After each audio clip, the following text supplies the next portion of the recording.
Good evening, ladies and gentlemen. It's our privilege and honor tonight to have with us as this evening's speaker, Minister Mentor, Mr. Lee Kuan Yew. Minister Mentor requires no introduction, of course. I'll therefore just explain the format for this evening's dialogue. It will be made up of two parts. In part one, I will ask the Minister Mentor a number of questions, and this will take approximately 30 minutes or so. We will then proceed to part two of this evening dialogue, in which I will make available the floor for any questions that you may have. And Mr. Mentor, if I may ask the first question. In Shanghai recently, in a speech that you gave a very graphic description on power relations.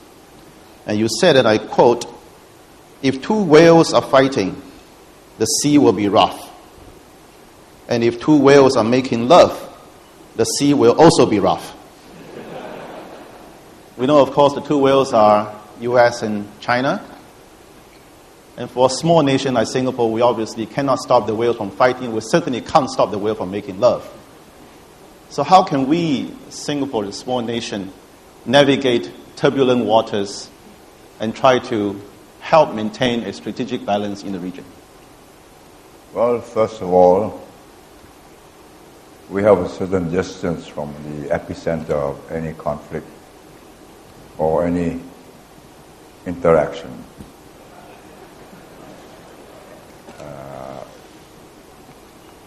Some 3 hours to 3.5 hours to Hong Kong. There's the Indo-Chinese Peninsula. So by the time the waves come here, they'll settle down a bit. And we try to keep equal distance between China and the US, so we don't have to take sides. Thank you. So distance. If I may move on to the next question, Minister Mentor. Well, there are forces in Japan and Korea that argue for their countries to move closer towards China's interests, perhaps at the risk of upsetting the Americans. Presumably, the three Northeast Asian economies, China, Korea, and Japan, can form a center of power if they are able to set aside the differences and bring into alignment the political and economic interests. I don't agree. I think regardless of the political and other